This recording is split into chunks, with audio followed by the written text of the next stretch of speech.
it's a goal. Who got the assist? Who got the assist?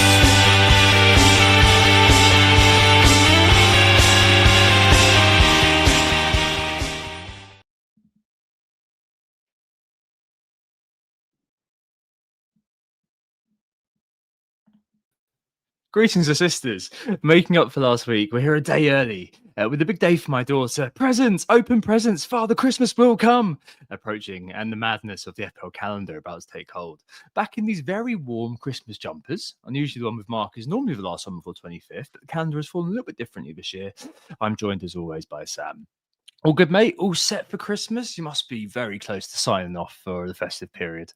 Yeah, close. Although life as a freelancer, you're never like truly offline. But yeah, I'll be wrapping it up fairly soon and hopefully a couple of days off. And yeah, I wish I was a bit more prepared. I haven't done any of my present wrapping yet, but I'll try and find some time in the next couple of days. I'm more interested in talking about the enthralling first half that we just witnessed between Fulham and Forest. So that's what my mind is on. The DEFCON count is off the charts right now.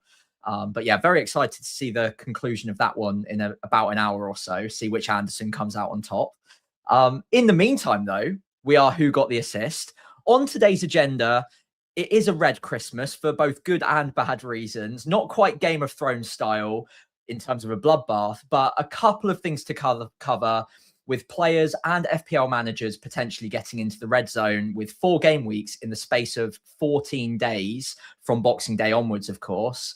We're getting into the calendar for FPL relevant teams today, as we mentioned last week with Mark briefly, and then it's the players in red. So we've got Bruno finally breaking down after years of being absolutely impossible to get injured for him. He's finally done it. And of course, we'll be talking about the transfers flying in for Ekitike in particular. On the radar for a lot of managers, we'll be discussing the ramifications of that on the template later on and going into Christmas. Then on to form versus fixtures, where there are lots of new names on the table, including 1 or 2 that I'm sure a lot of you are looking at buying this week. And of course, 1 week punts makes a return, a slightly better week for me this time round. And best captaincy, obviously a bit of a straight shootout this week between 1 or 2 men. So we'll be talking about that.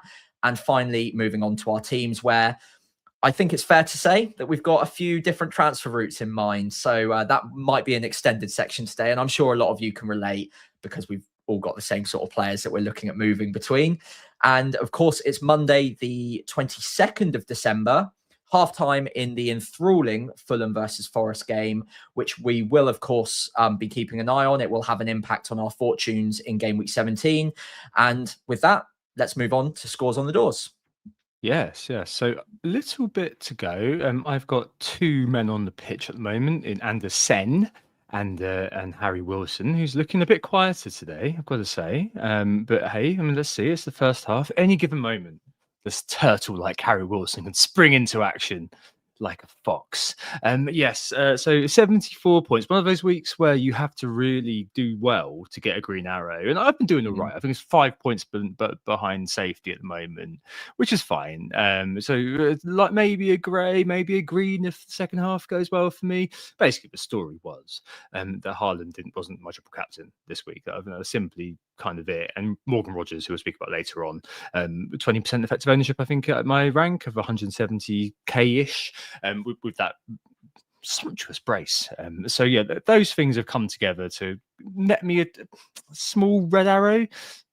Is what it is, really. Returners in Cappy was with a 10-pointer, which was very, very welcome. As of course, Raya getting the clean sheet and also getting the bonus, nicking Timbers overnight last night. Semenyo, who came back in a couple of weeks ago with a 10-pointer, which is lovely to see. And yeah, Haaland. That's kind of it. I wouldn't know. Riley got a clean sheet as well. So yeah, 74. I think it's 76 now. I need probably a clean sheet and hopefully a return for Wilson to make it safe. But yeah, I'm expecting a small red arrow. But hey, you know what? After 11 greens in a row and being ensconced top 100k for Christmas, I think that's kind of all right. Yeah, there we go. But the real story of the week, I mean, I said my goalkeeper nicked a bonus. Someone else's goalkeeper in one moment nicked how many points, Sam? Yeah, so he up to 13 points. And after this time last week, when I was basically berating my choice of goalkeeper to bring in Kelleher, he's actually gone and proven me wrong very quickly. So thank you. And I did mention it. He's got a very good penalty save ratio. And I think it helped that it was against a Wolves side that were ready to just give up and throw in the towel at any minute's notice. So yeah, I mean, he was definitely helped by quite a weak penalty from Strand Larsen there.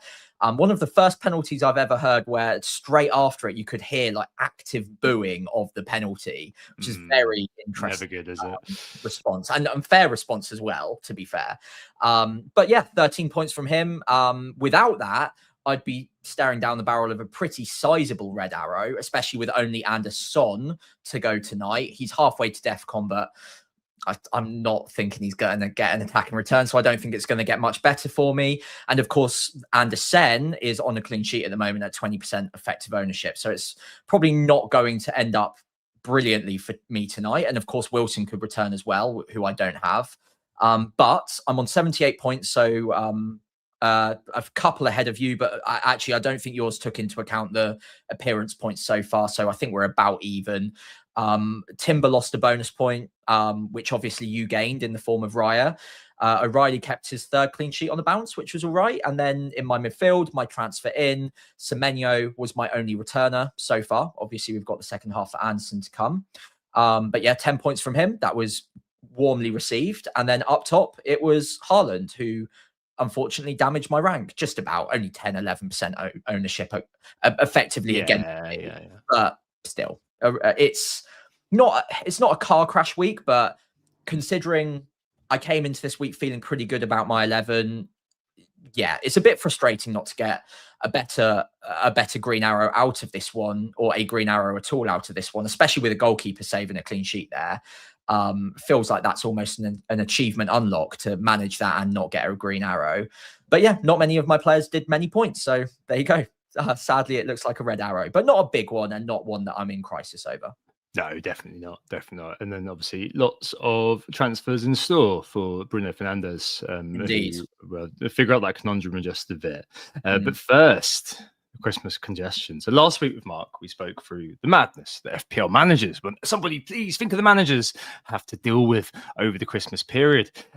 Just to reiterate that, you've got, after this weekend or this week's action, you've got 3 days, and then you've got 3 one-day breaks in a row before the next deadline. So lots and lots and lots of alarms need to be set on those phones over Christmas to make sure you're, especially if you've overindulged on the old beer, on the old turkey, on the old cheese, like I will be, make sure that you at least awaken from your stupor to either make your transfer, set your captain, or whatever. I'm sure you'll be fine. On top of that, though, there are loads of teams who have a different schedule all about. I have made another Gantt chart, which shows both the Christmas schedule for FPL managers and also the schedule for FPL relevant sides. There's going to be some others, but these are probably the core ones. We're not going to go through this one by one because I think that would be incredibly boring. No one likes a big, long calendar discussion. Well, some people do, blah, blah, blah, but I don't. And the headlines, I guess, from this are as written. We discussed these last week, but it's 4 game weeks in 2 weeks from Boxing Day. 40 games is 3,600, not 36,000 minutes of football time. 3,600, 4 deadlines, and then only 4, including New Year's Eve, which is in the middle of a game week, days of no Premier League between Boxing Day and the 8th of Jan. So yes, as we said last week, Mark, it is the most wonderful time of the year.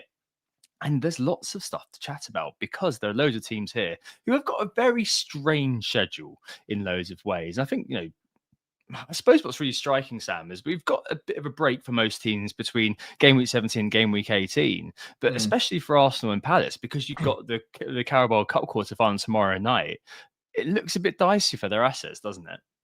Yeah, it certainly could be. And it's a key reason why a few people are still holding off on making the transfers, despite a lot of players rising and falling quite quickly, because we've already seen it. Well, I mean, people moved early before the Man United game, and yeah, even the most almost bulletproof players can still go down injured. And we've got quite a few players in that Crystal Palace Arsenal game to come.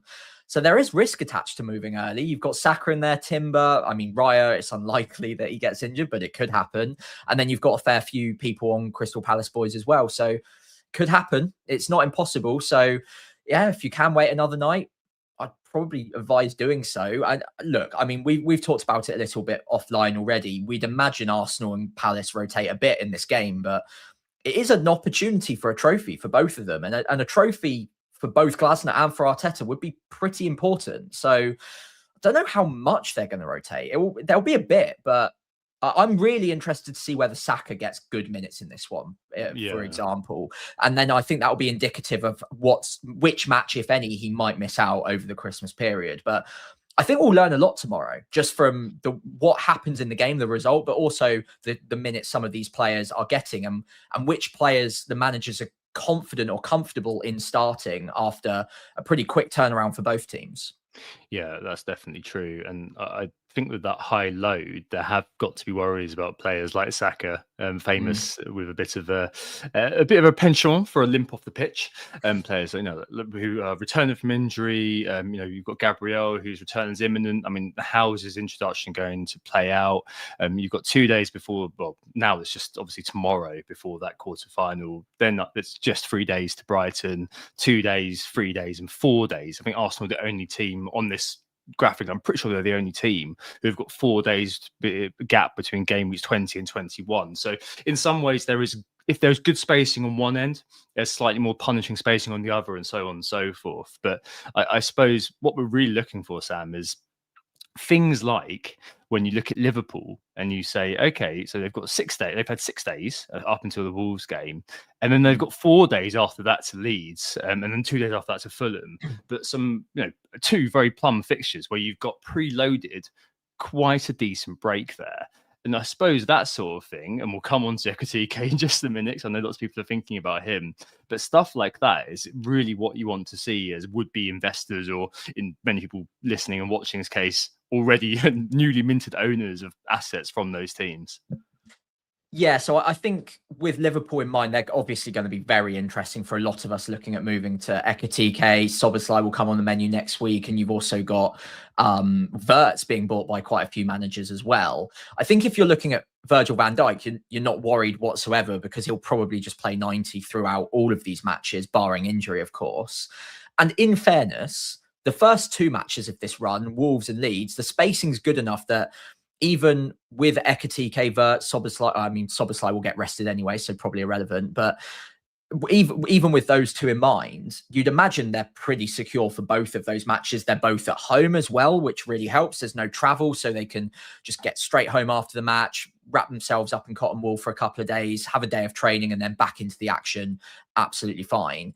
It's that quick turnaround where they have to travel down to Fulham in London that I just wonder if there are any nagging doubts for players coming out of that Leeds game. And that will be a high octane, high intensity game. Leeds obviously made it very difficult for them at Ellen Road. They're going to try and do the same away at Anfield. I just wonder if there's a couple of players that come out of that with a little bit of a problem. And with a 2-day turnaround, it's quite difficult to assess them properly, figure out whether or not they're good to start, and then also give them really strong minutes in that Fulham game. So I think also bearing in mind it's Arsenal 3 days after that, which is a huge match for them. I do wonder if the Fulham game is one where we should be maybe a little bit concerned about the minutes, even for someone like Ekitike. And we spoke about it again offline yesterday, I think. With Isak out, Ekitike should be absolutely nailed. Great minutes. And I think that will be the plan for them. Whenever he's fit and available, they'll play him for as long as they can. But then the question is, how long can they play him? Because even if he's the only player up front that can play in that centre forward role, they might still need to rest him, or he might get injured. It's not impossible. It's not a given that he just will be okay for all of this. So yeah, it's not putting me off, but it's just something to think about, I suppose. That one turnaround between 19 and 20, I'm a little concerned by. Yeah, no, I think that is it kind of varies between a lot of the teams. There are some that have 2 days between 18 and 19. So Arsenal have got that. Villa have got that. If anyone's gone Rodgers, Everton getting some interest. 2 days there. If you're a Wilson owner, Anderson owner, but Anderson probably less worrying. But 2 days between their 18 and 19 fixtures. Whereas on the other hand, you do have Liverpool with those 4 days. You've got City, who also have 4 days, and Brentford as well. So if anyone does have Thiago or has gone with a Brentford defender, they've got 4 days between their home games against Bournemouth, between Bournemouth and against Bournemouth and Spurs, and then if they get 4 days, then they seem to get for 2 days, and other teams seem to have it the other way around. So it's a very sort of changeable period that we're about to kind of meet. And I think the one big thing to flag really, and we will be here back, I think, on the 4th of January to flag this. But game week 20 and 21, Arsenal 4 days, Villa 3 days, Liverpool have the 3 days. But other than that, basically most of the league has just a 2-day turnaround. And I think that, Sam, is going to be the time when we have that kind of teams flagging, especially those who aren't used to playing so often. And I think that basically most teams are going to hit that red zone. We call it Red Christmas, this show. I think that's true. That's when a lot of players are going to be in the red zone. I suspect the quality of football is going to go down. And I just wonder, really, and I think I had a little look at this, and it's qualitative. It's very difficult to pin down some sort of trend. Like I was sat there, on Excel trying to put something together to say, oh yeah, there's more goals scored, there's less goals scored, etc., and so on and so on. I just feel that there's going to be max randomness in terms of late lineups, in terms of results. It's going to be like that one. I think is going to be the hardest week to read the tea leaves on, because there can be so many teams who are knackered. and as you said earlier on, that the big fixture is the one where there is a bit of a rest. The Arsenal Liverpool game. The rest of them do feel like, who knows. Yeah, absolutely. And the problem with this period is it's all well and good trying to predict which players are just going to be nailed. And that we almost have like an instinctive list of 90-minute men. They tend to be the centre backs as well, but you can only fill out so many positions in your 11 with those kind of players. And even them during this period are still viable for rotation and can still get injured. It's perfectly plausible that a player, even as fit and as available constantly as Bruno Fernandes, can still go down injured. And that's before we even reach this fixture crunch. So look, there's only so much preparation you can do, but it is wise to give yourself a bit more depth and be open to the lack of control you're probably going to have between game week 20 and 21. I think 18, you're probably going in fresh for most players, and maybe outside of some Arsenal, some Crystal Palace, but they tend to be okay. 19, you're approaching that sort of amber territory, if we're using the red zone metaphor, for a bit longer. And then by the time you get to 20 and 21, that's when all hell can break loose. And most of your players, if you've got your 90-minute men, will probably be okay. But there will be a few that unexpectedly, out of nowhere, just end up getting rested, rotated, injured. All of these things can happen. So I think just try to give yourself as much depth as possible. Be open to the idea of a lack of control or a lack of predictability. And there are ways of safeguarding against that. Give yourself a couple extra free transfers if you can. Obviously, try to leave the transfers as long as you can to try and get the maximum amount of information. Try not to move early if possible during some of these game weeks. So game week 20, for example, a few players you might want to be buying on the Saturday. I'd probably wait for after the matches are done on the Sunday, just in case. So just little things like that. It's all just hygiene, I suppose. And there's only so much you can control. But yeah, I would have a big warning sign next to game week 20 and 21 in particular to know that, yeah, I might need to be reactive to whatever goes down in 19 and 20, i.e. the previous game weeks. Yeah, no, that's definitely true. I think that what's a bit bizarre, maybe not bizarre actually, maybe it is kind of what we see every year, maybe I'm kind of overthinking it, is that right now I think we've only really got Arsenal and City where people are likely to have 3 probably representatives in their team, and those are the teams that probably we're going to be zeroing in on the most in terms of thought process. Like the teams that are on here that we referenced also have also on here are Chelsea, Newcastle, West Ham.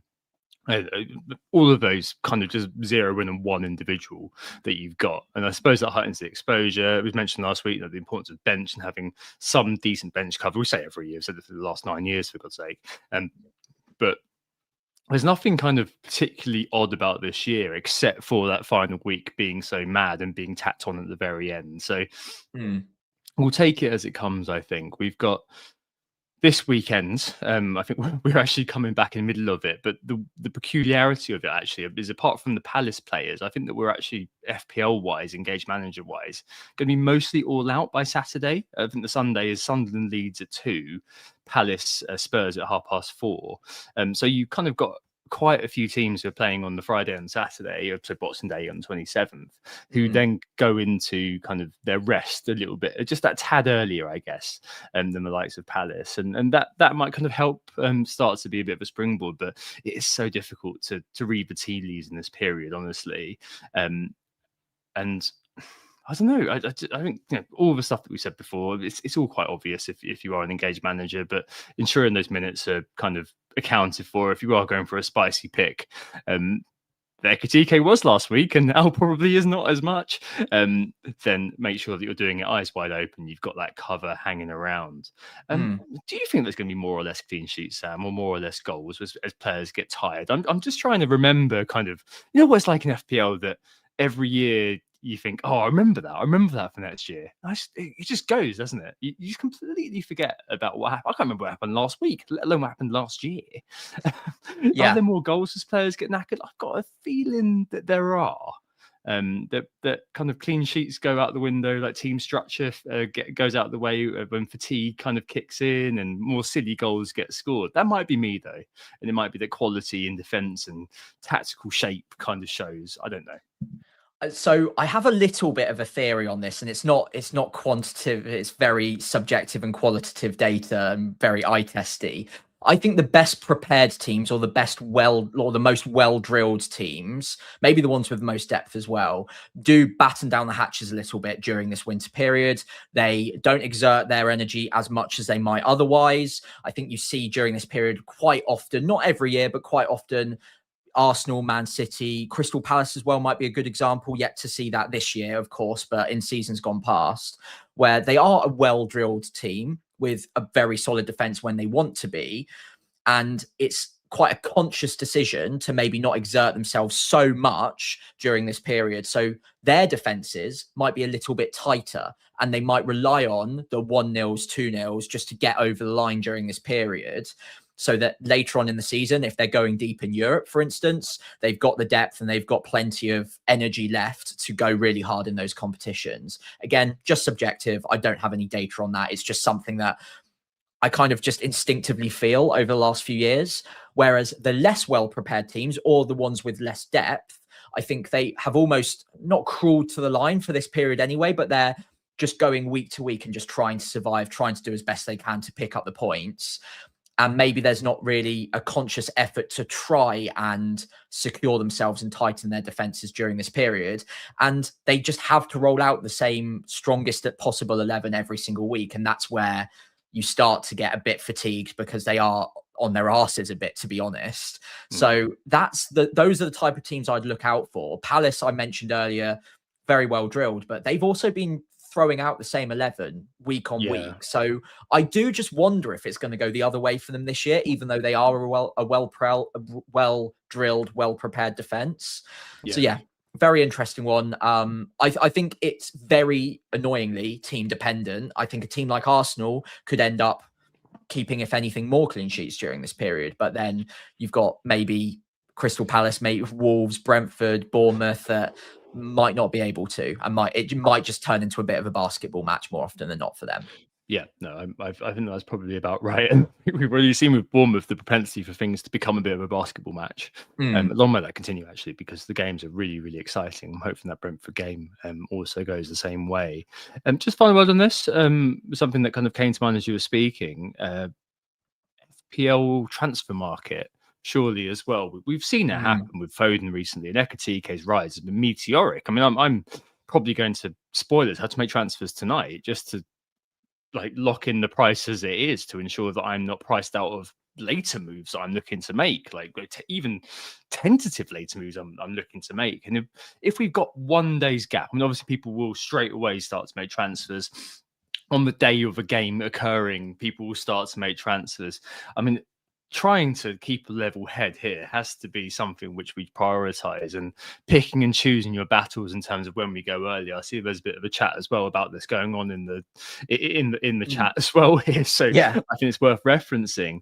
Like, you know, when you let something happen, when you let a drop occur because you want to gather more information, and when you kind of take the trade-off and go in a little bit early, something like that really always comes down to individual judgment, and that's the hardest bit almost. Like, you know, we're not going to be here, I suppose, to not that you would want to get our advice on it, but we won't be here every throughout the Christmas, sadly, to do it because of, you know, schedules and, you know, having lives.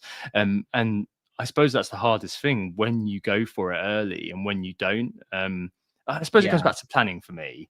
Like, if I've got a very tentative plan through Christmas, because I know that things have got so much potential just to go, you know, as we saw with Bruno this week, and the poor souls who have gone there, who went there, who made their moves early.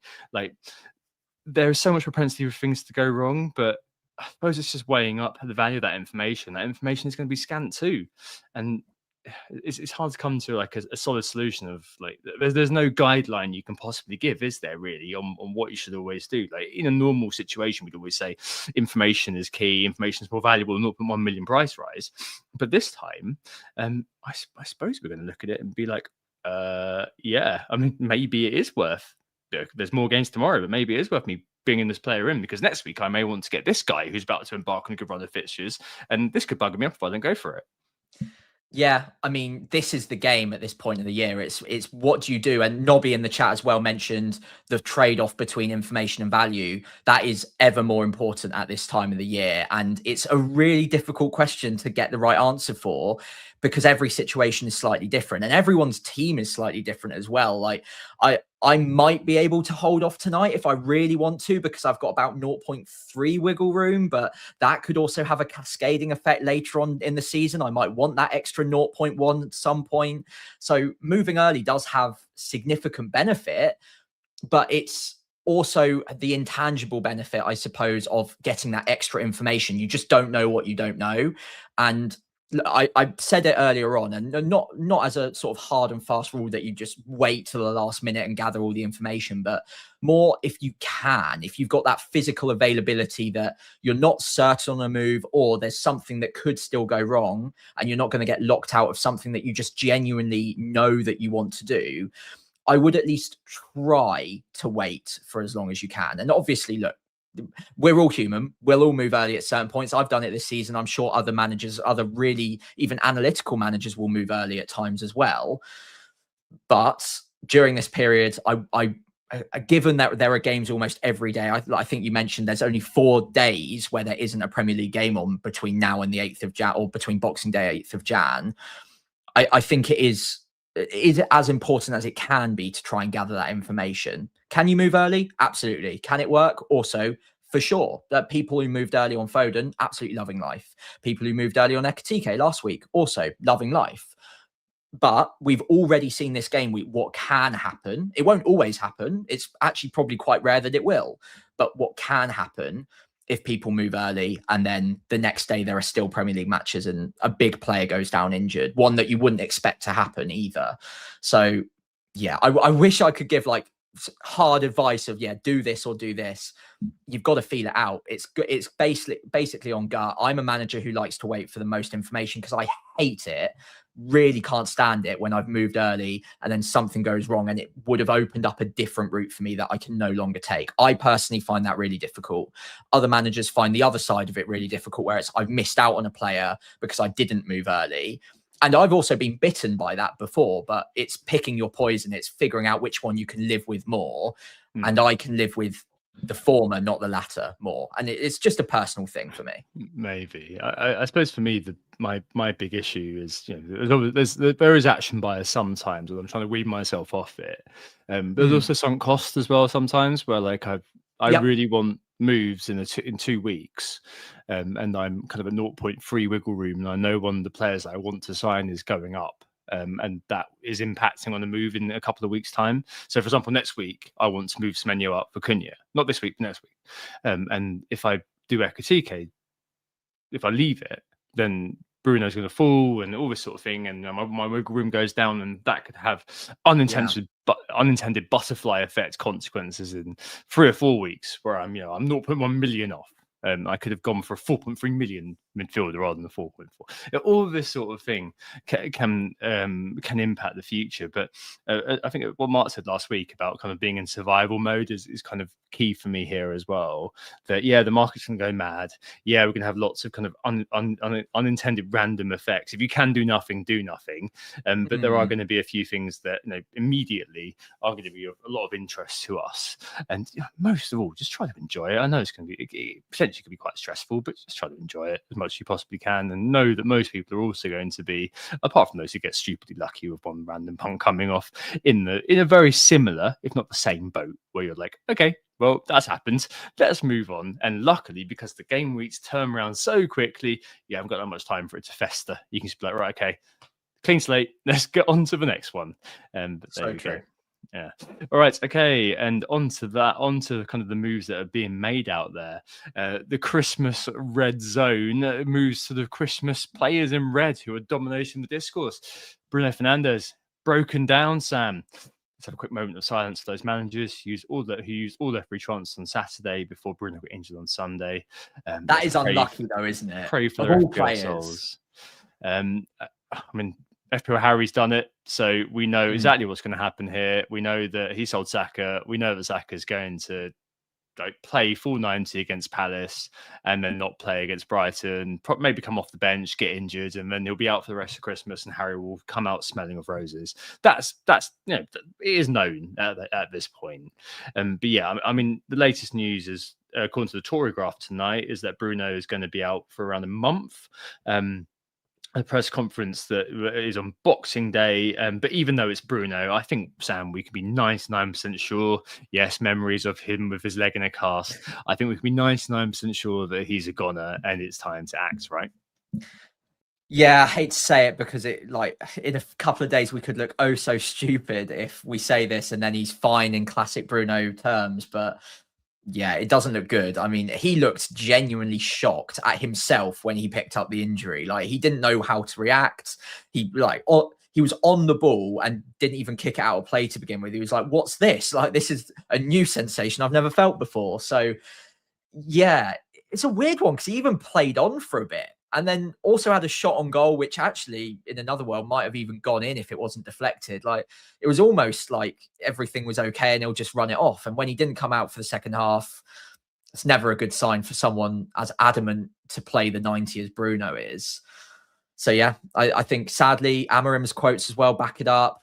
Quite a few rumors going around, and when it's so many different rumors from different sources on a big player like this, it's not a great sign. And I even saw an article today that Man United are in the market for a midfielder to cover him, which might indicate that it's actually a pretty significant layoff anyway. So yeah, unfortunately, it looks like the player that we all thought we could trust the most during this period, especially with great fixtures, is no longer trustworthy at all, and we need to move him on. But for every cloud, it does provide you with a pretty reasonable size of, a pretty reasonable amount of cash to use elsewhere for certain FPL forwards that look really interesting all of a sudden. And he is a bit of a cash cow for most people.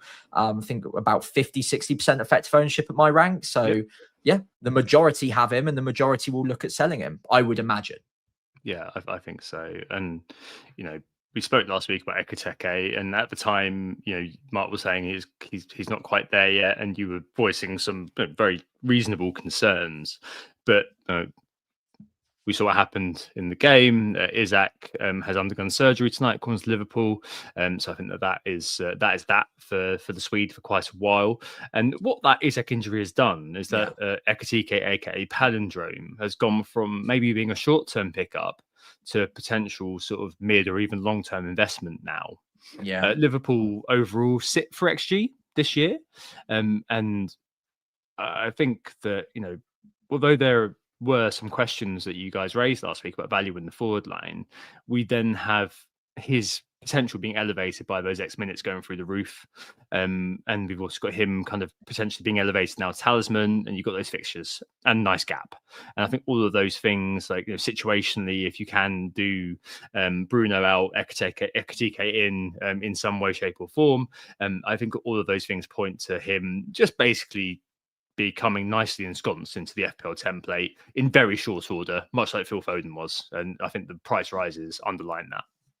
Yeah, absolutely. It does feel quite similar to Phil Foden the other week. And also I will reiterate, everything I said on the pod last week still holds true in my mind for the forwards. I think there is just fundamentally less value in the forwards at the same price points than there is in the midfield. So that's a rule that I'm kind of keeping in the back of my mind.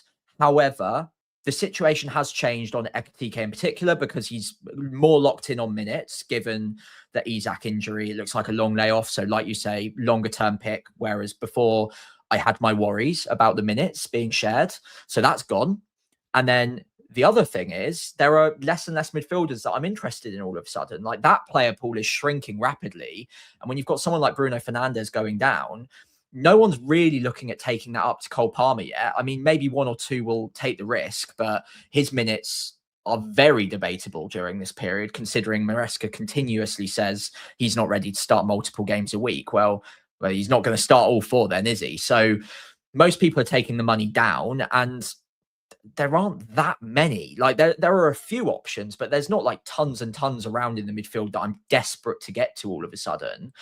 Whereas Ekitike, with good fixtures to come, good underlying data, and now the minutes as well, I don't think he necessarily needs to be good value to still be a good pick. And because we all have a fair bit of money floating around all of a sudden, Salah's not really in the game, Palmer's not really there yet, Gabriel's out for a bit still, and then obviously Bruno's now crocked too. Yeah, quite a lot of us have the money to get to Ekitike without having to even worry about the value equation of it all. And so I think the two things come maybe slightly, I guess they're parallel, but they don't have to impact each other. He can still be relatively average value, but still a good pick, considering we're not spending that money elsewhere too quickly right now.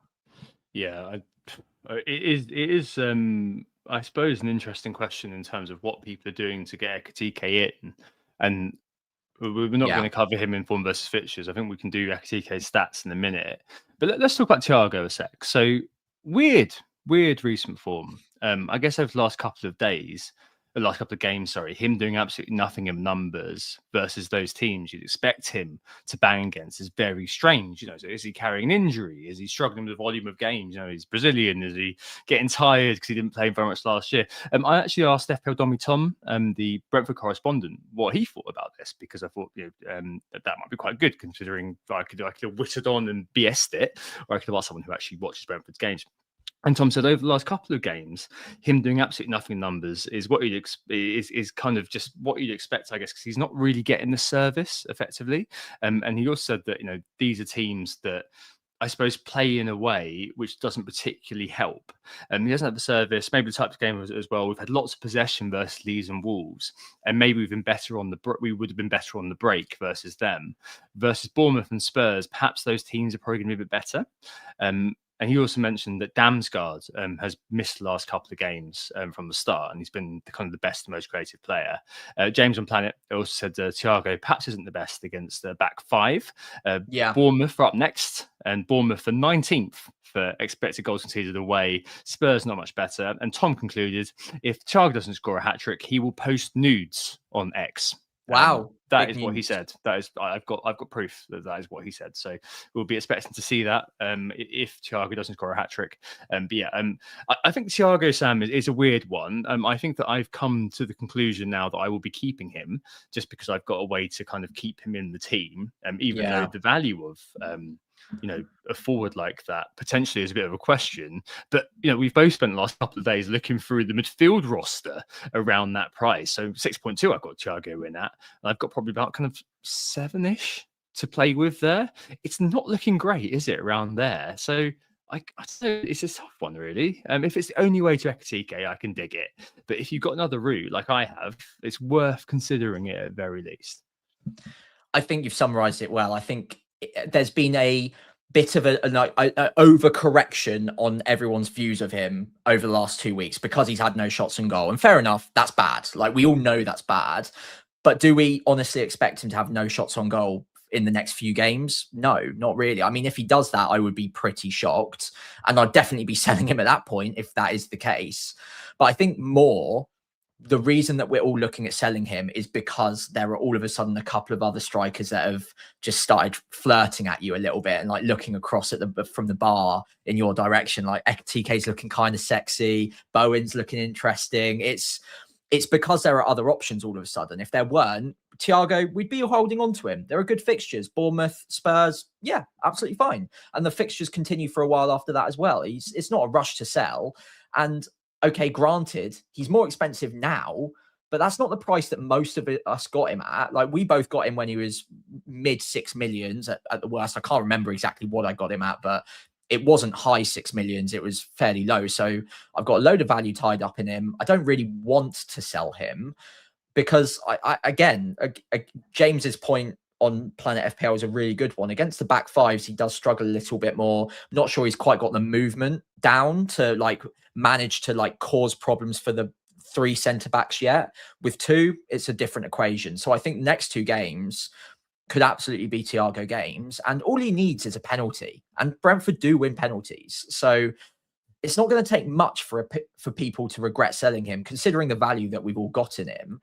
The only thing I will say is I really do agree with your final point. If it's the only route to get to Ekitike, I can get on board with that. Like, I do still think Ekitike is a better pick over the next few weeks. If Isak was fit, I wouldn't even think about it. But Ekitike being the only centre forward of note for Liverpool right now, with Wolves up next, it does seem like a pretty decent opportunity.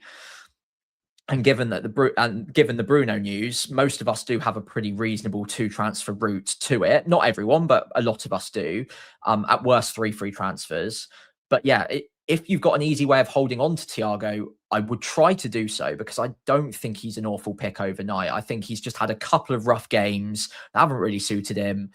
And most of us, I think we forget that we got him as a 6.5 million-ish striker. And if he's on 11 goals from 17 games, I mean, what do you really want from him? Like, that's absolutely fine. But yeah, for Ekitike, maybe. Yeah. It's worth taking him, essentially. That's the thing. Like, we're looking for opportunities. I mean, I'm sure many of you have seen this week, the effective ownerships are all slightly stuck in the mud. Doing something like that could well be the ticket. If you don't believe that if you think Thiago has reached the end of the line, which I'm not necessarily sure on, based on the qualitative evidence, but if you feel like that he's reached the end of the line, or you simply back Ekitike to outscore Thiago in the next couple of games, then sure. It's worth taking that on and taking that opportunity. Can completely get behind that, and I think that probably is the way to go. It just feels like kind of, the template that we saw a few couple of weeks ago may end up dissolving a little bit. So we saw that Daka, Foden midfield, Haaland, Thiago. At the time, it was Mateta up front. It feels like Mateta's already kind of gone. We're pouring one out for him. Bruno's obviously gone. We're pouring one out of him as well. Saka under scrutiny. And then I suppose that Haaland's probably the last man standing on Foden, isn't he, really, with the rest of these players moving around. You've got a new incomer in Ekitike. It just goes to show, really, that, we have a couple of you tend to have like a couple of kind of fallow weeks in FPL every now and again, but things do kind of quickly start to unblock and move on as things sort of change. I've just seen that Harry Wilson's potentially injured himself, but he has got a yellow card. So, yeah, fun times.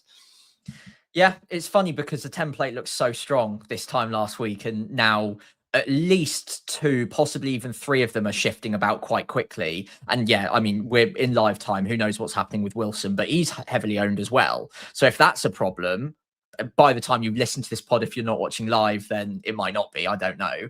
But it is just funny how quickly things change in FPL. And I think it's that meta point of we just don't know what we don't know. Like, new information comes to light very, very quickly as soon as matches are played. And with so many rounds of matches being played during this period. Coming back to our original point on the pod, I think like hoarding that information and acknowledging that things will change quickly and that you want as much flexibility as possible to be able to deal with that is quite important at this point. Right now, Ekitike looks amazing. He's picked up 5 goals in 3 games.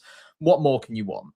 But all it's going to take is another week where maybe he gets injured against Wolves. You just don't know. Or in the chat, people are saying, well, yeah, no Salah, no Szoboszlai, no Gakpo against Wolves. Maybe Liverpool look really blunt up front. And all of a sudden, Ekitike doesn't look like such a great pick. And he's probably around about 9 million at that point. Do you hold on, even though the Wolves game's out of the way?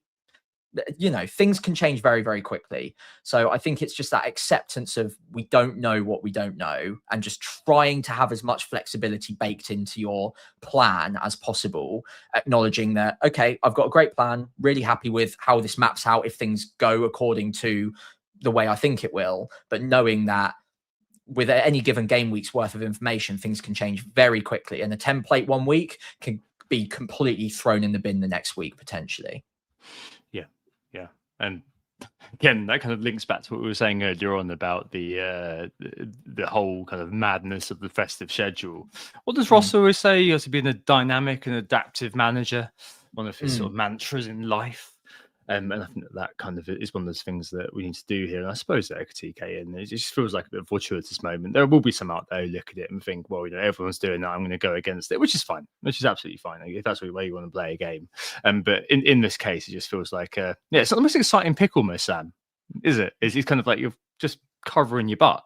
But yeah, sometimes, as FPL General said last week, you just got to do what you need to do to survive. And in this case, if you want to eat, you're probably going to have to go for Hugo. Let's move on to the shopping list, aka form versus fixtures. One last time, the last minute shopping list. So if you're dashing down to the high street tomorrow, oh my lord, it's Christmas on the 25th. I've done nothing so far. Sam and I, good partners. I'm sure we've both got all of our presents done. Yeah, ready. Yeah, maybe. I did. I absented myself and did loads of rapping the other day, so I'm good. Not very good rapping, mind. I'm not very good at rapping. I'm not most practical. That's fine. It's the thought that counts. Yeah, exactly. And plus, you know, I always say my bad rapping is more fun to unwrap. Like that's the selling point, lads or ladies. If you're not very good at rapping, or other people, of course, if not very good at rapping, you just say, okay, you know, it's just for fun. It's great fun to unwrap a terribly wrapped present. We've all had those presents that, you know, an indoor has given you or something like that, which wraps like perfectly, but they take forever to unwrap because you're like, oh my God, Viv, what have you done here? This is ridiculous. And you're ripping off, and then you rip off a bit of sellotape and you rip off a bit of the book or something. Anyway, Christmas shopping, form versus fixtures, Ekitike right at the top.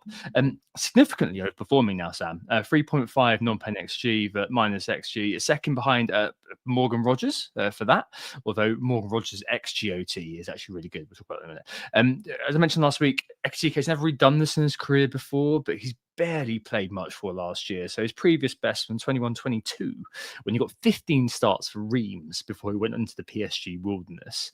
The analog stats are all right. You know, he's last 6 weeks, 5th for shots amongst strikers, 3rd for chances, 4th for shots on target. It's not like, you know, standout. And Liverpool's team XG, again, isn't standout. You're not looking at it and being like, oh my Lord, you know, they're about to completely put a team to the sword. But it just feels like with Ekitike, they're just going in at the moment, and you probably want to be on that ride, given the situation that we're in right now with you know, the context with Bruno being injured. He's also 3rd for bonus, so a goal for him is basically a 7-point goal at the moment, which again is something that's worth bearing in mind. Wolves, Leeds, and Fulham, as we've mentioned, the next 3. 2 of those 3 at least are very, very good on paper.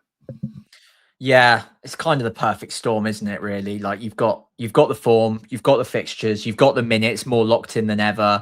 And although Liverpool aren't at their full flowing attacking best from seasons past, we know that they've got the quality to turn it on if they really do get it all together. They've got plenty of star power in there. So yeah, I mean, it's the only thing that could put me off is like the value for money equation that I mentioned earlier. Like, is there a better way of spending that money than throwing it on a forward who probably almost certainly won't be on penalties? He's got a pretty awful Watkins-esque record on penalties so far. So I doubt he'll take them. Probably McAllister's ahead of him, Szoboszlai, maybe one or two others. I don't know. That's that with the price point could be enough to put me off, especially if you got the Wolves game out of the way. If you didn't move for him this week, I think you could make an argument to say he'll be 9 million. The best game of the bunch is probably gone, barring the Burnley game, but that comes after Arsenal. You've got to wait quite a while for that. Leeds, Fulham, Arsenal in a row. Maybe you could wait. But I think if you go in now and you've got the money straight from Bruno and you're taking it down naturally enough anyway to be able to fund Ekitike, it does make sense. And there is the bandwagon element where Harry, one of the best managers we all know, he rarely puts himself in a position to get unlucky. Like if there's a bandwagon, he tends to be on it fairly quickly because, okay, they're a good pick, obviously, but also there is an ownership equation here where you don't want to put yourself in a position where you back a player to do pretty well and you don't own him against a large majority of a crowd. And Ekitike is going to become that, very much like Foden was recently. And if he does continue to haul, and he's got the fixtures for it, no doubt, then the price could get a bit carried away. Like it could run up to 9.5 quite quickly.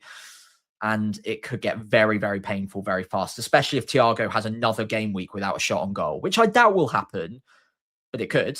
And the crowd swell towards Ekitike could be quite painful if it continues to go the way that we think it is going. Yeah, absolutely. I think just... Yeah, it's a bit like the Bruno thing where you say get it done, but you're saying getting it done from a different perspective, where you're kind of saying that this is just the game, unfortunately, and not many people will like it, but that's just the way it is. Also at Liverpool, before we move on to your man next, Florian Wirtz, yes, one assist recently, but Phil Foden, people said about him before he went on his run a few weeks ago. Yeah. Last 6, I did have a look. Got to say the underlying data isn't up to much at the moment. Odegaardy, but I said that about Phil as well, didn't I? Not a high volume player in the Bundesliga as well, classically, as I think that you said in pre-season. But next to, I mean, sure, he did leave the field due to what seems to be cramp. Did get that assist was kind of quite irregular. It was a smart pass, but it wasn't like absolutely Ozil-esque. But one little thing, because Szoboszlai isn't available, he did take pens for Bayer Leverkusen in the Bundesliga. So could he, for 1 week only, be on them with Szoboszlai injured? Yeah. McAllister, though? Potentially a feather in the potentially, but I mean, who might need the goal a bit more? Yeah, maybe I'm thinking of maybe I'm thinking of my Arsenal hat on there, where we give out penalties like confetti, don't we? Maybe Liverpool be more professional about it, but there's just something there. But I don't know. I quite like the idea of a short-term punt. If you've got a lot of transfers kind of hanging around, I quite like that. I wish I could do it. I can't do it this week, unfortunately. But yeah, one to consider, maybe, Sam. Yeah, I mean, I'm thinking about it. I still quite like Szoboszlai from next week onwards because he's a bit cheaper. So yeah, I don't mind Wirtz, but I don't know whether I want to go triple Liverpool attack deep. And he is still quite expensive for someone that hasn't got the output yet. What I will note is his output is around the same. His XGI data is around the same as Foden's was when he went into his run. So we do have that history. We know that it's possible for a player of that sort of caliber with that sort of data to go on a bit of a tear. I really don't hate it. And if Cunha didn't exist, I think I'd be more convinced that he's the guy. I'll just quickly round off topic because it's been discussed in the chat. When I say unlucky, a position to be unlucky, what I mean is in terms of ownership. So I don't mean, Bruno going down. Like, obviously, we don't know that that's going to happen, or Wilson. We're not putting ourselves in a position to get lucky or unlucky there. It's more with Ekitike in mind. The ownership's rising very, very quickly. It's a bit of a bandwagon. And if you've got that effective ownership multiplier against you as well, you're putting yourself in a position of higher variance against the crowd. That's what I mean. So anyway, moving on from that, just in case I didn't summarize that well. Verts is a player that will be differential. It's putting yourself in a position to get lucky, I suppose, from one angle, because you're going to get the benefit of 90% of his points, you would think, whereas Ekitike much less so. So yeah, I can see the arguments for Verts for sure. I just don't know if I prefer him over Cunha. And that's the problem for me. I think given that they're now at the same price, and given Cunha probably will take penalties for Man United for the foreseeable, and with also pretty good fixtures over the next few, I think I'm more confident on him, especially because it's more goal threat than assist threat for Cunha, whereas it's the reverse for Verts generally, and that does make a bit of a difference too, right? Yeah, that's where we land, I think, that you're looking for those goals, and you might see that Verts now plays as 9.5 behind Ekitike. Last year he played behind Patrick Schick, who is a decent if slightly limited forward, and ran riot in the Bundesliga. The year before especially ran riot, so that could really kind of up his potential both for goals and assists. I think it'll be really interesting to see what happens, especially if Frimpong as well, who's a bit of a speedster, does kind of end up on the other side as well. That could be really, really sexy indeed. It could end up being a genius move. I really wish I could do it. I can't. So I would have been potentially, I'm not very far off, but I am not in the position to quite do it. But if I could have got a midfield potentially of Saka, Cunha, Verts, Foden, and maybe Wilson or whatever, that would have been nice if I could have got everybody, but unfortunately it's not going to happen. Can't quite get there. And I think that, as you say, Cunha will speak about in a second. Let's talk about him now, actually, and move on to your man in a sec. Sorry, Sam, I know you're dying to talk about Dominic Calvert-Lewin. Let's talk about Cunha for a second.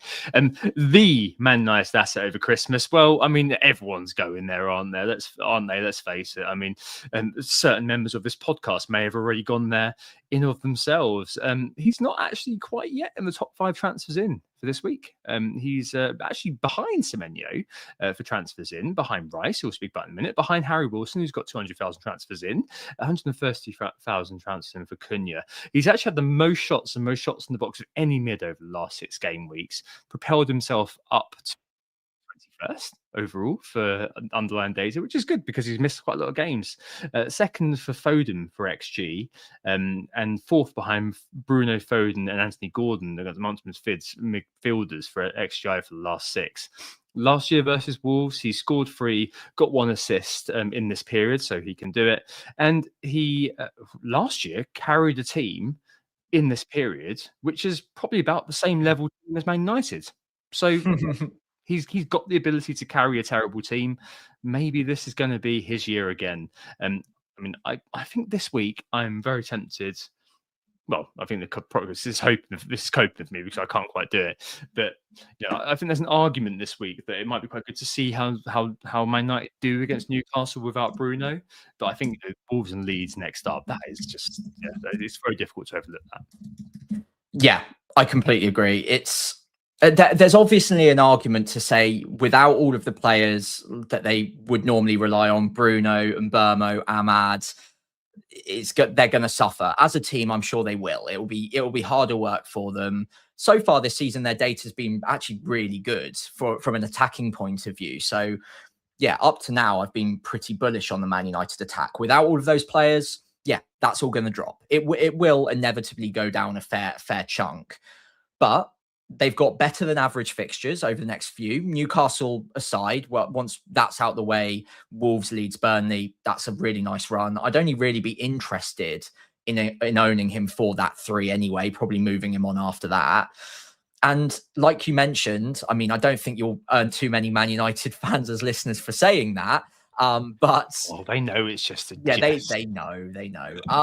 But yeah, if he's in a team where it's going to revolve a little bit more around him all of a sudden, I don't think that that's a bad thing for him necessarily. I think he'll do better on the bonus points because usually Bruno's just a hoover and Burmo's not bad on it either. Without either of them in the team, if Cunha does anything, it will probably be him getting those 8-point goals again, like we've seen in the past, or 7 points last year, but he'll get the maximum bonus from it more often than not. They tend to concede as well, so defenders aren't going to be stealing bonus from him. So I think if he's more the focal point and there's more responsibility of him to take the game by the scruff of the neck, even if Man United as a team are worse, I think it can still mean that Cunha is slightly better, and he'll probably get better pen share as well. In fact, he will get better pen share because Bruno took them. So his pen share will go up. Whether or not he absolutely takes them ahead of Sesko or Mount, I don't know for sure. I would care to wager he does, but I don't know that. I think given that he's got the XG data ticking upwards very quickly at the moment, he's taking a lot of shots recently. I think Rodgers took 7, he took 6 in the most recent match. We'll come on to Rodgers, I'm sure. Yeah, I really like him. I think he's a good pick for the short to medium term. And then after Burnley's out the way, you can look at using him as a bit of a cash cow again. And who knows, maybe Bruno's fit again by that point, and we can look at getting him back. But yeah, that's how I feel. I really like him, and I would like him as my Bruno replacement. Yeah, I think he's like, I've got next week I'll have Smenyo to remove, and I will have a bit of a choice in him and Gordon, who I have a very checkered history with. I'm not going to lie. 2 assists last week against Chelsea. I think he's good for 60, 70 minutes a game, Anthony Gordon, on penalties, but you know, those mins issues are quite telling. And I it's one of those where I think I'll think about it a bit more next week and talk about it a bit more on Saturday. But for me, it's one of those that I'm just not 100% sure on right now. One player I am 100% sure on, again, we'll come to Dominic Calvert-Lewin in a minute, Sam. For God's sake, stop messaging me about it. Morgan Rodgers. I think that, you know, just talking to what you were saying, it feels like he's the guy who takes over from Cunha later on. That's kind of like dyed in the wool. Most plans that I've got are like Cunha for the 3 weeks and then on to Mr. Indestructible Morgan Rodgers. Has he caught the Foden flu, Sam? 4 goals from 1.3 XG last 2 games. Is this sustainable? Discuss. I'd love to say it's not, but he is a hell of a finisher, isn't he? Like, those goals, again, he's taking them all so well at the moment. It like all logic would suggest it's not sustainable, right? But I don't know how scientific it is, because I haven't really done the research into this data point as much. But the post-shot XG numbers are far better than just the average XG numbers for him, which suggests the quality of his shooting is much better than the average you'd expect from those positions, from those chances. Which, again, maybe it's not the best way of looking at it, but it's another data point that I will take into account with a player like him, because I think we've seen for long enough now that he has been overperforming for not just this season, but also last season as well, that, yeah, maybe it is worth just accepting that he is a slightly better than average finisher. It's difficult to do so because even Erling Haaland technically runs at about his underlying XG numbers across his career, or at least since he came to the Premier League. I think he's almost spot on for it.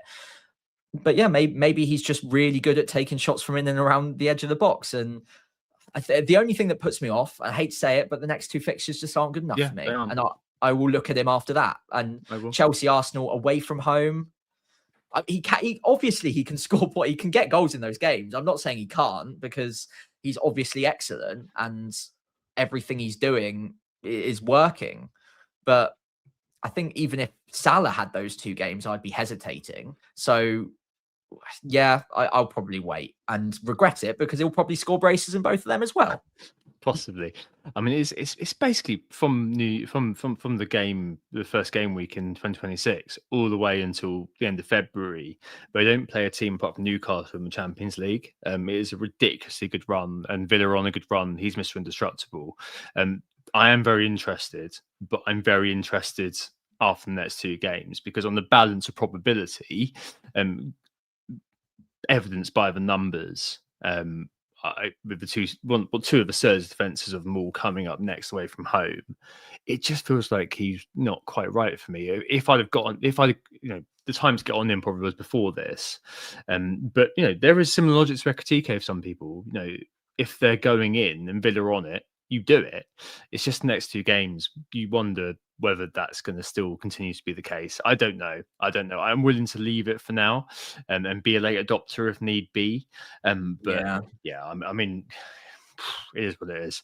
Final midfielder, sorry, Sam, I know we're going to get on to Calvert-Lewin, but Declan Rice. A lot of people's enabler for Ekitike via selling Saka have done so already.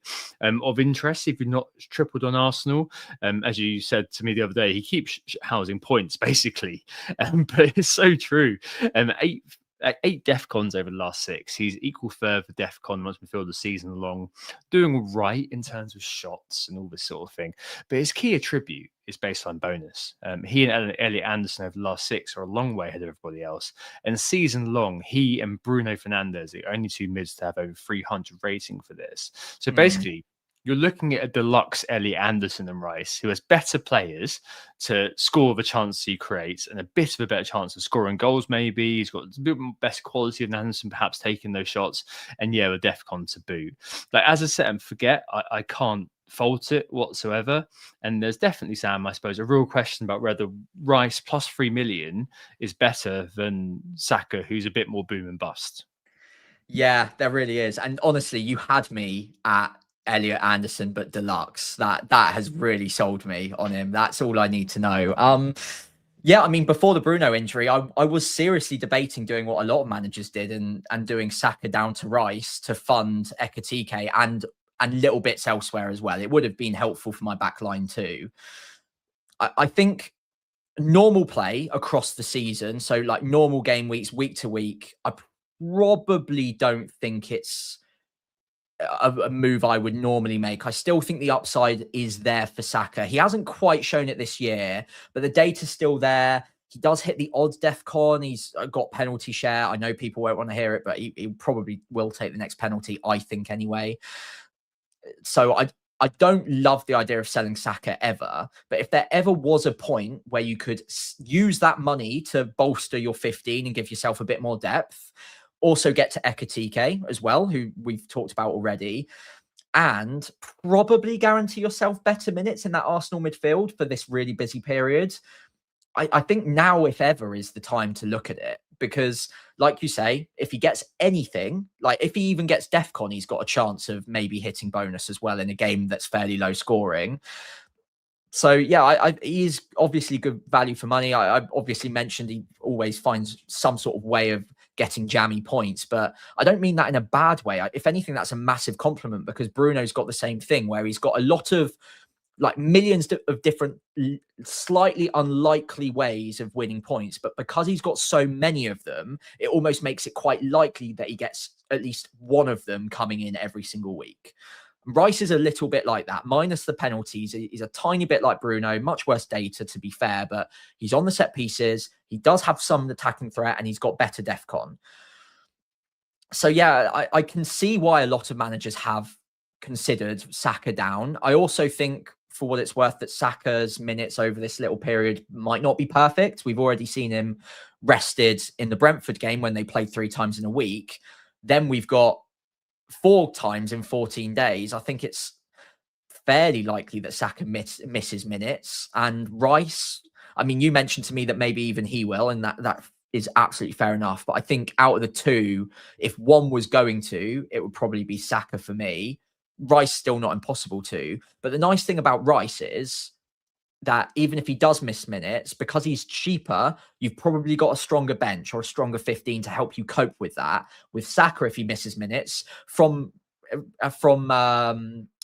history, from personal experience the other week, it's pretty painful when that happens, because you don't have as much depth and you do start looking at your bench thinking, I don't really want Joe Rodon coming on here. Like, I'd prefer someone a little bit better. So yeah, maybe it's worth doing. I'm considering it as part of a triple swap as well. I am thinking about it. Yeah, I feel you. I think that is a very valid swap that I was considering. It's probably not going to happen now because I've only got 2 free chances, but you got 3. Hey, you know what? Can someone ring the team dependent bell? But yeah. I think that you given voice to that really well. I think just generally as well. I said this to you the other day, and I kind of mentioned it slight bit last week. Arsenal generally, I feel like what I said to you in the voice note, we're going to be in slightly similar to what Martin their field manager is going to be like. I think Arsenal are going to be in maybe survival mode over this period, just due to the sheer number of games on the docket and due to the sheer number of players that we've got in different zones, the red zone, the yellow zone, the green zone. I feel like, if I didn't have Bruno to get rid of this week, Saka would be the option that would go. And obviously we noticed that Harry has sold him, which is probably likely to be the genius move of our times. My feeling is that, we're going to be, and I was saying something the other day that I was watching the Everton game and my partner was just saying, why are you getting so annoyed? And it was just kind of like, we were just in control, it was very kind of strangle football. Complete control of the game, which was good to see after the Wolves game. But equally, we just didn't seem like we were looking to. We were obviously looking to score, but it wasn't like chance after chance after chance. It wasn't a siege. It was very much sort of like, it wasn't a siege as in we were trying to break down the barricades. It was very much a siege as in like we were sitting off and starving the opponent out.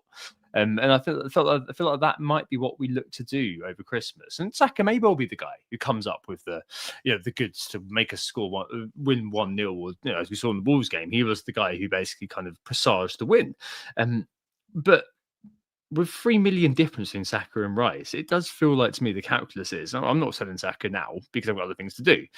But if that's your way to do it, I'd be more than fine. I'd be completely behind somebody moving crabbing from Saka to Rice, making a bit of money and using that to meet your goals with whatever you're trying to do. So fine, absolutely fine.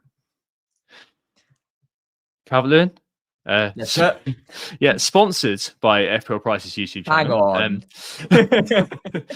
The top striker in Europe now. Look at the underlying data, Sam. He's 11th overall for underlying data over the last 6. He's second to Haaland for XG. He's got more XG per shot than Haaland. Is he overperforming? Not really.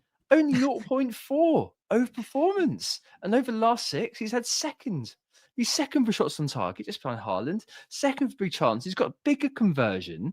I just think back to, there was one YouTube comment which I didn't respond to a little while ago, which is just like, I remember one person said, if we lose credibility for recommending Calvert-Lewin, well, your man has proven them wrong, Sam, hasn't he? My man. Yeah, I mean, it's been a pretty incredible little run of form for him. I'm happy for him. He's obviously got a bit of Premier League pedigree. He's been incredibly frustrating. He's been the butt of most jokes for the last couple of seasons. So yeah, it's nice to see him scoring some goals. Decent value. We think he's on penalties when he's on the pitch. Ticks a lot of boxes. Like, he's a perfectly good player at that price. I will always say at that price, because if he was any more expensive than this, not a chance. Even though he's on a bit of a hot streak, I've been burnt way too many times by him. The other thing that is really important to note here is the fixtures are awful. So I'm not going there. Absolutely no chance on earth I'm looking at him right now. If this run of form continues, or if he continues at a fairly decent rate between now and the end of the season, there will come a time where I consider him again if he's getting the minutes and this hasn't tailed off completely. But right now, not at all. And he could score in the next couple. It's possible. But yeah, a bit like with Rodgers, if I'm not tempted to go for Rodgers this week, I'm definitely not tempted to go for DCL. And you mentioned, okay, he's finally not underperforming. He's finally almost, well, I suppose by his standards, he is actually overperforming, because we're so used to him underperforming dramatically that he's just probably on a bit of a hot streak by his standards, even though he's just basically just applying the XG into output for once. But that feels like massive overperformance for him. So yeah, I mean, I think I mentioned Nobby. We've just highlighted. I mentioned Rodgers there as well for the exact same reason. I'm not going to be going there right now. When the fixtures are better, absolutely. Right now, I mean, if you're on a wild card, maybe as a third forward, I kind of get it, because he's cheap and it's a nice player to be having like in your squad to rely on. Not over 4 or 5 other forwards right now for me. So not making it in right now. Sorry to let down all of my fellow DCL fans. Simon's crying. Yeah, no, I completely agree with you there. The only other thing here is the cheap mids, which I've sort of missed off before we move on to the one defender we've got on the roster. Some people are looking for cheap mids. I spent my Sunday night looking at Freddie Potts versus Lewis Miley. Exciting. I'm a cool man, Sam. I'll give my verdicts. I'm sure that's the lure to keep you listening. But I'll give my verdicts at the end. Enzo Lafie or Elf, a good Christmas present for some people. Highly rated on review, I said last week on penalties. He's on for 4 yellows, as is Xhaka. So said on Blue Sky the other week, I was on Alcaraz, but he's in jail for me after also dropping a stinker. Yeah, I mean, there's a lot of cheap mids that people could be looking to remove Bruno for. I don't know. I think a lot of it kind of is dependent hugely on your planning going forward. I mean, Lafie, I think for the Leeds game is absolutely fine, and if you can kind of hide him on your bench after that, cool, whatever.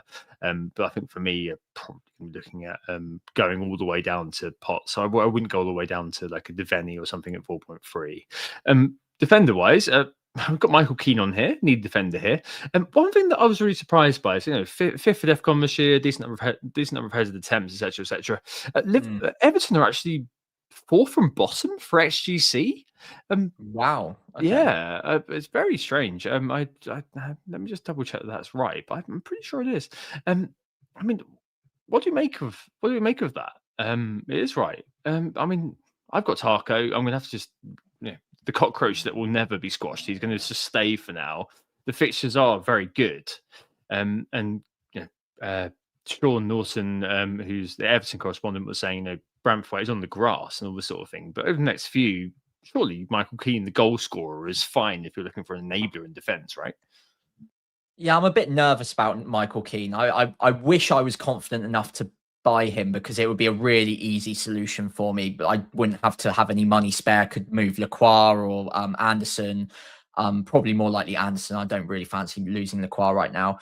Over to Michael Keane, but I am worried that at some point relatively soon, maybe not for this Christmas period, but not too long after that, there's a good chance that he might lose his place. Some people are suggesting that he's played well enough that Branthwaite will have a bit of a mission to get the spot back from him, which is absolutely fair enough. I'll do a bit more digging on that to see how Everton fans feel, see how close Branthwaite is, but it just feels like a potential problem fairly soon. And I want the Everton defender for this quite long period of fixtures where they do look like a good hold. So I never want to be looking at the team sheet worried about Branthwaite's availability. So I think if you can afford it, I would still go for Tarko. If Branthwaite has a setback, immediately Michael Keane is the guy. And I'm looking at buying an Everton defender anyway pretty soon. Initially it was this week, but I think given the amount of other transfers I'm going to need to make, I'll probably make do without them. But at some point in the next 3 or 4 game weeks, I'm imagining I'll either buy Keane or Tarko. I hope it's Michael Keane because it's cheaper. He's slightly better or very, very similar on the DEFCON and on the attacking data. So I massively prefer to go for him. But by the time we get to that point, I'd be a little worried that I might only see him for a couple of game weeks before then having it as an issue. So I prefer to avoid that and another future transfer down the line. So yeah, I mean, if you can afford it, I would probably still be recommending Tarkowski over Keane. Yeah, I think if you're looking for a cheap defender, though, I mean, that's all right. How long? Yeah, I know, but I mean, it's difficult, really, if you're looking for a cheap defender, because Fulham's good run probably has come to an end. That's when you're looking at Anderson, who can kind of sit around for a while. Vandenberg maybe is kind of all right over Christmas. So they've got Bournemouth, Spurs, Everton, and Sunderland. I mean, defconable 4.5 is kind of there. Wouldn't be looking at, I think popular ones like Cash and all this sort of thing. I know West Ham have got a good run coming up, but are you really going to be sat there thinking that you're going to be buying Kilman or Todibo, really? Probably not. And it is tricky. I'd almost maybe be looking at someone like Alderete at 4.0 at Sunderland. Yeah. And just thinking, I'm just going to go with that. I mean, Sunderland's defensive record is pretty good. So mid top half of the underlying data. But maybe if you're fishing in the cheap areas now, that'd be where I'd go. I mean, there would be some who would look at, like Coyote, maybe De Kuiper, or maybe even Dallo. But I suspect that'd be where I just go for like as cheap as possible player who's playing for a defensively solid team, who's getting the minutes and kind of just making it into a bit of a rotation. But I mean, realistically, unless you've got real fires to put out, as I've just said to someone in the chat as well, I wouldn't be pissing around with defense right now. Just Yeah. I mean, chances are you've got def-connable defenders who have got okay fixtures. Just let that happen, let it be, and focus on the upside that comes from the midfielders and forwards. Yeah, I massively agree. I mean, initially, if I had nothing else to do this week, I was looking at a defensive transfer just to optimize a little bit. But I think even defenders with not amazing fixtures now, if they're good on the def con, they're holdable if you've got other fires. So yeah, you can put off those moves for a little bit, even with less than ideal fixtures for a week or two, if there are bigger, higher upside moves to make elsewhere. I wouldn't have a problem with that whatsoever. And it's something I'm doing as well. Lovely. All right, let's move on to one week punt then. Yes, indeed. So mine was a little bit more successful than average. So I actually went with the player that I bought this week, Semenyo, bagged me 10 points. So very happy with that. And I'm up to 77 points now. So it's improving. I've got a few players not blanking in a row. So that's nice. Cherky. I've just seen who you've chosen. Yeah, I've just seen who you've chosen. Sorry. Yeah. But we both versus old club narrative seems to be coming into play here. We've chosen both the Everton centre halves, haven't we? We have indeed. I took one look at yours and I was like, whichever one he goes for, I'm going to go for the other one, because I knew you would. So yeah, the second you picked Tarko, easy, keen, straight in. Yep, there we go. 110 to play 77. I mean, surely they're going to be extra motivated to show Turf Moor what they've missed. I don't know. Right, move on to captain. Haaland versus Ekitike, I think is probably the one. I'm slightly torn on this one, Sam. Actually, I'm more torn than I thought I was going to be. Just because I think that there is potential kind of upside in what's going on with Liverpool, and because Wolves are so bad, there could be something in that. But one thing that I did research, an FPL risk on Blue Sky.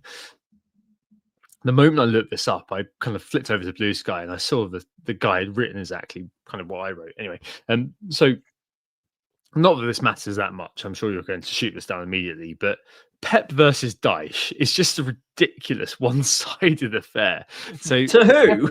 Pep has played Dyche 18 times in the Premier League. He's never lost. 16 out of 18 victories, 2 draws. The goal difference is plus 46.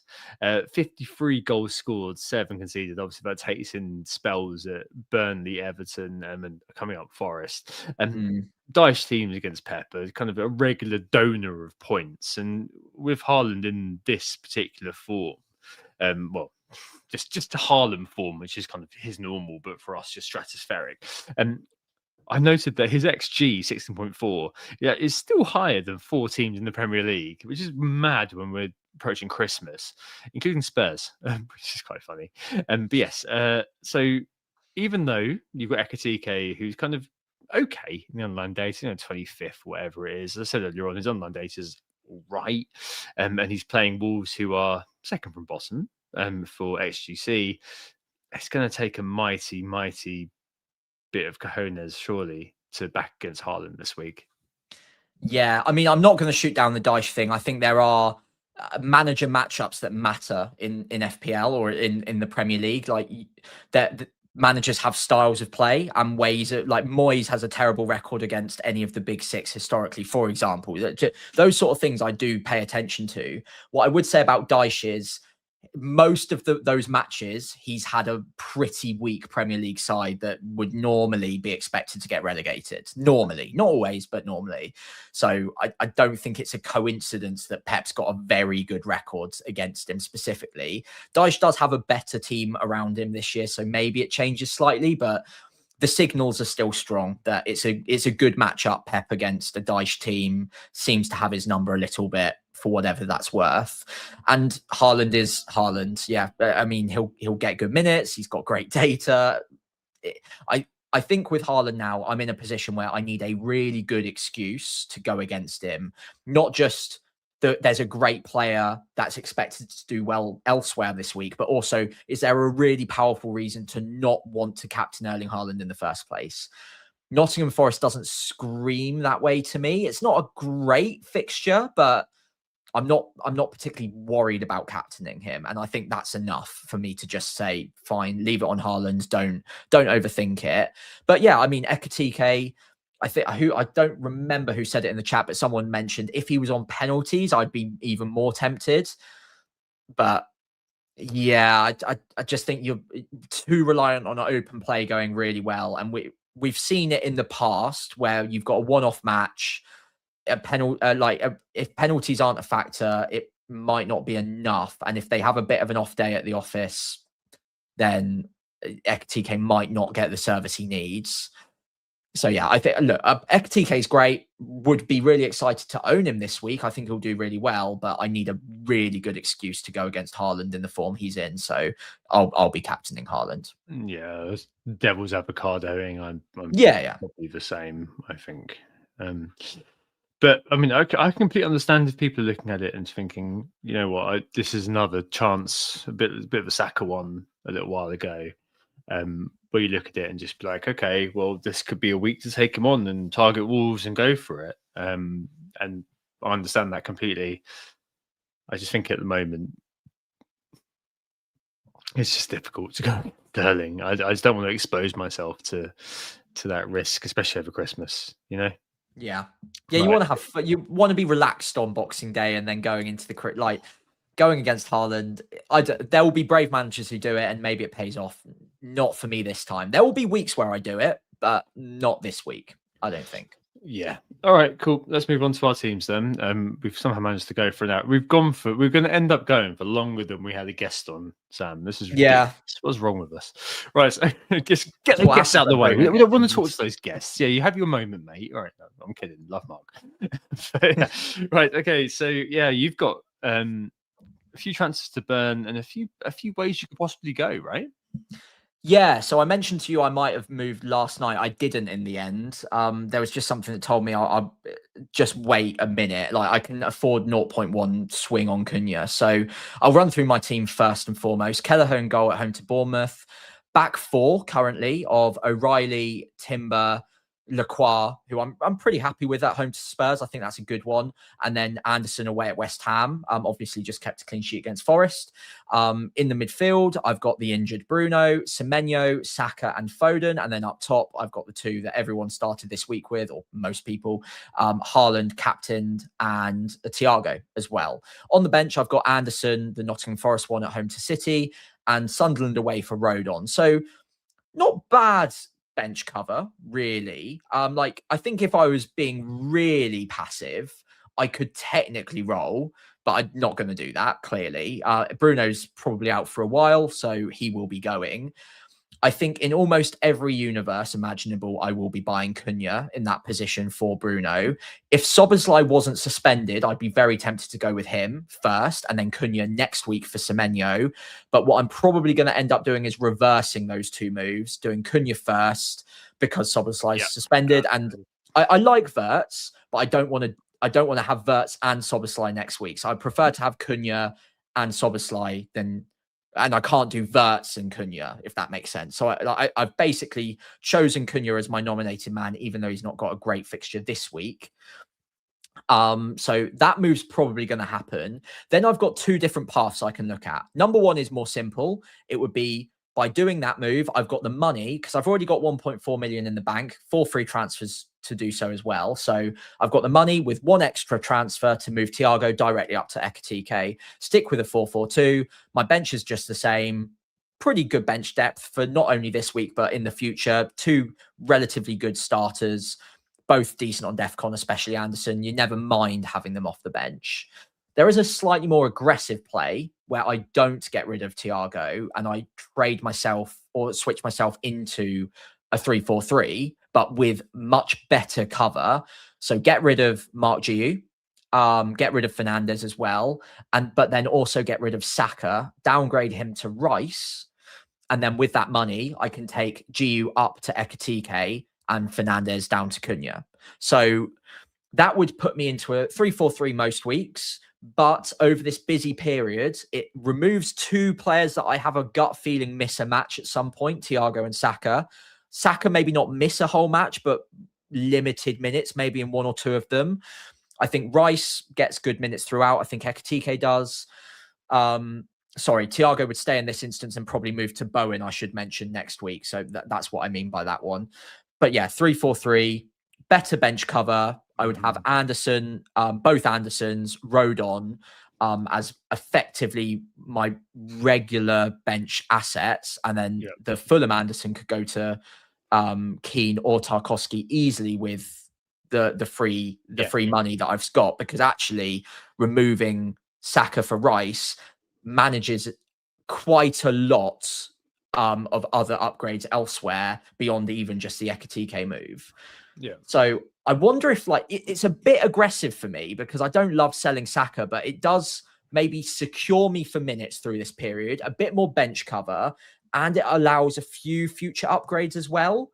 So, and also I'm not that sold on selling Thiago. Like I don't think I don't think he's a terrible player to be owning through this period, or especially for this match. And then I can sell him for Bowen if I want to next week or the week after, whichever. But the opportunity's there because I've got the money. I feel like we're through just discussion on this on this show, homing in on the idea that selling Thiago, I mean, we're going to look stupid now, but selling Thiago could well be a mistake. And I think kind of obviously this is kind of obviously confirmation bias for me, because I'm likely to be keeping Thiago from, obviously you may have guessed from what I've said to you, but also what we've spoken about. And I just feel I like that going back to the 3-4-3. And I know that we've spoken about the value of the forwards, but I just feel like at the moment, I know that the Saka to Rice move might be a little bit awkward. I feel like it makes sense. The problem is that we don't have the information that, if you're listening back on Christmas Eve for some reason, you may have. Merry Christmas. Happy Christmas. I like that move. I really do. Going back to 3-4-3, because that makes your team look a lot more solid. And it also from, in terms of how you're describing your bench and your the depth that gives you, I feel like that just feels a lot better for me over this period, where you're probably going to be calling on your bench at least twice, I'm going to guess. Yeah. So, agreed. I don't know. It feels like that's kind of the unsexy move, but it feels like that's the solid, sensible play, which maybe isn't kind of what most people are doing, but in some ways that might be quite good.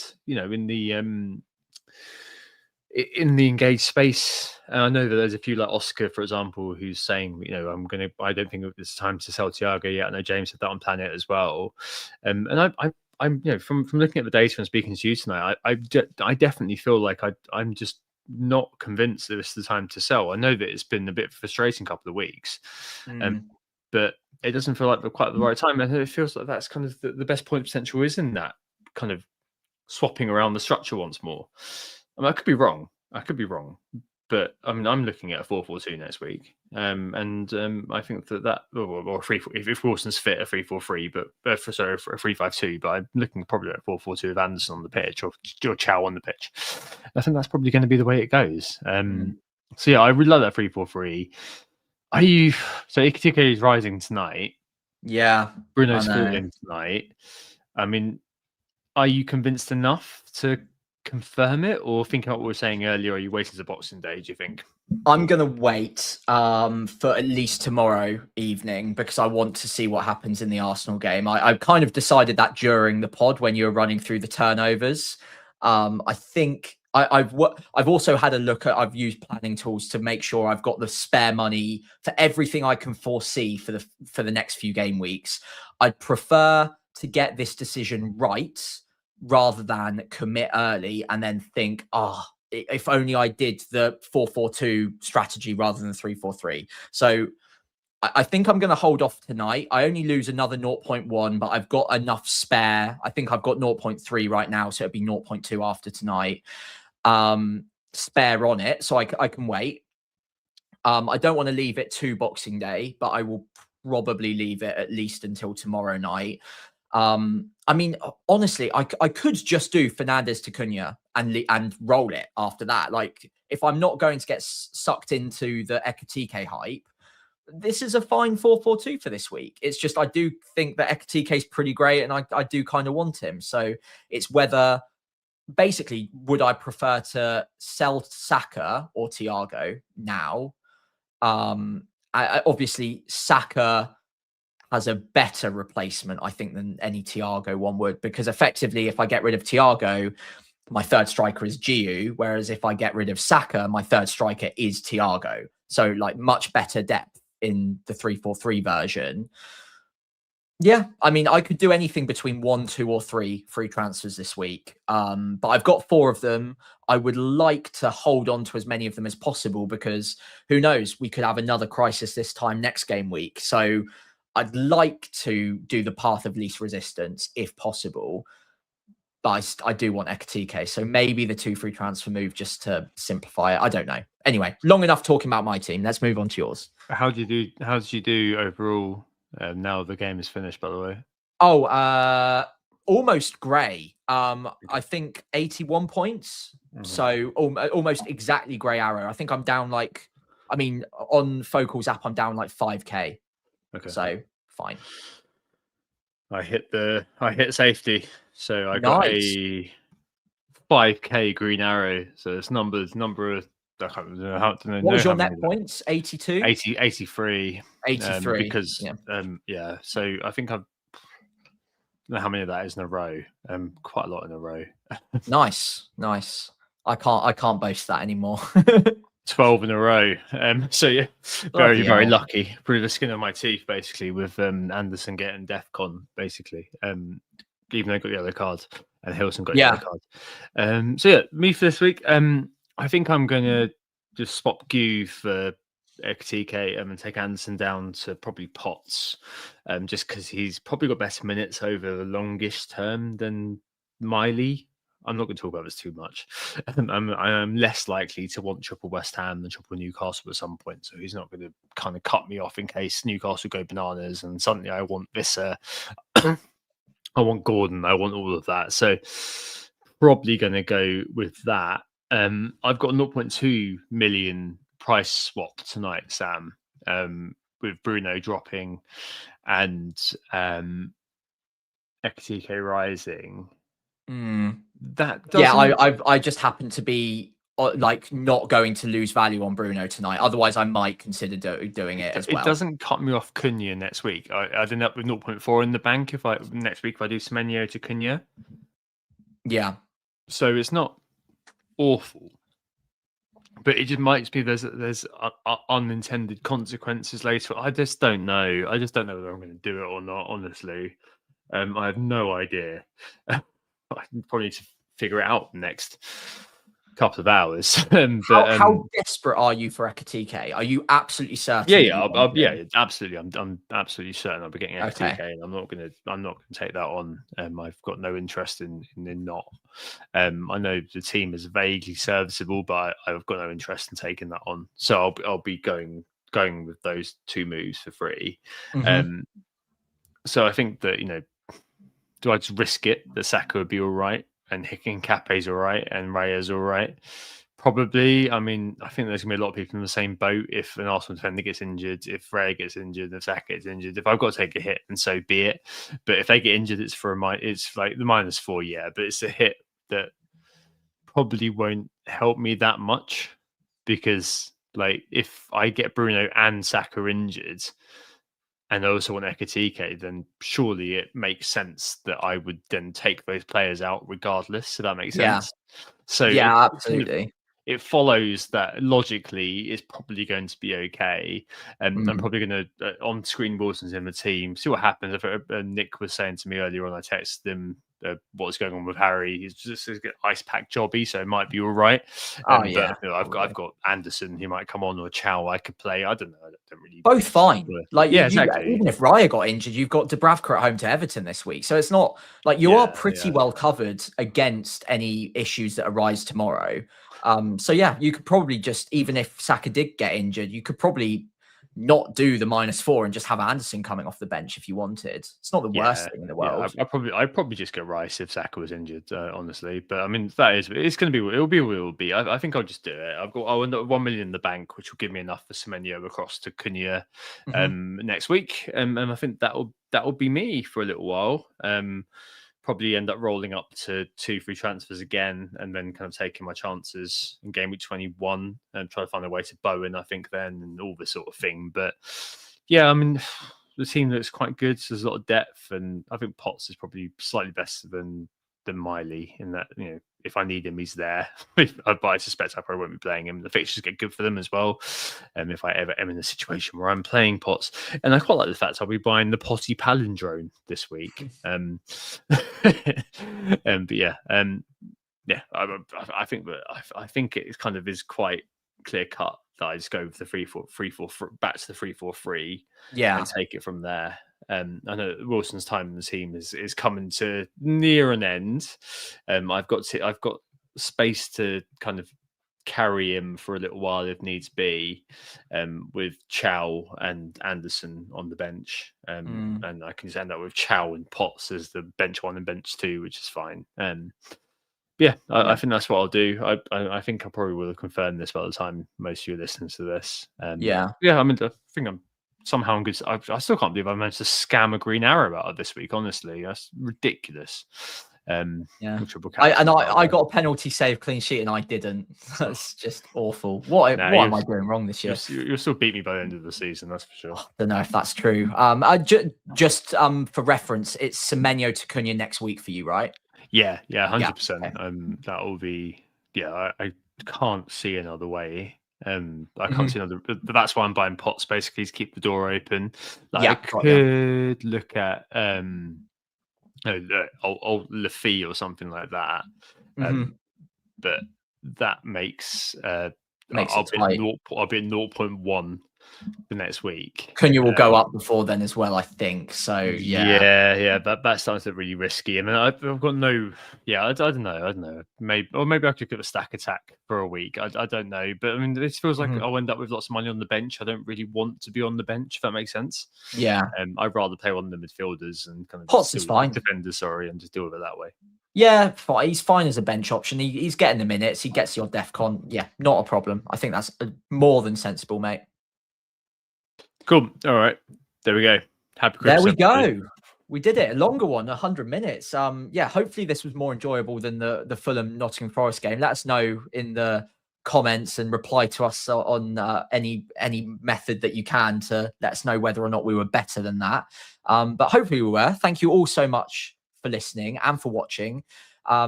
If you did want to find us, you can find Who Got the Assist on Blue Sky at Who Got the Assist, all written out one word. On Blue Sky, I'm at just FPL Pricey. On X, it's WGTA_FPL. Again, just FPL Pricey on there. And on YouTube, it's Who Got the Assist, all written out one word. And Sam is FPL Pricey on there as well. Of course, Mark, that's from last week. Mark is FPL General. Mark is FPL General. I'm reading last week's notes. Mark is FPL General. Go check him out as well if you fancy, although he's not on today's pod. We wish him well though. If you did enjoy today's pod, please do one, if not all of the following. If you could follow us on those channels, that'd be great. If you could give the pod a 5-star rating wherever you're listening, also fantastic.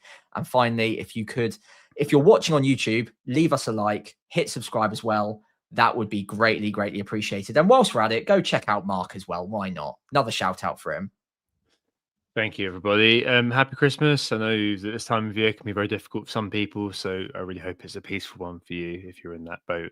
Thanks for being with us. We'll be back for our final pod of the year next Saturday, the 27th, due to holiday movements for me, principally. I'm buggering off to Norfolk to see the indoors. And that'll be it. until the 4th of January, unless there's something big that comes in which case we'll try to get something emergency out there. I mean, we're talking stratospheric. We're talking like a Haaland injury or something like that. I assume you'll probably live without us. Happy Christmas, and we'll see you next weekend. Oh, it's a goal. Who got the assist?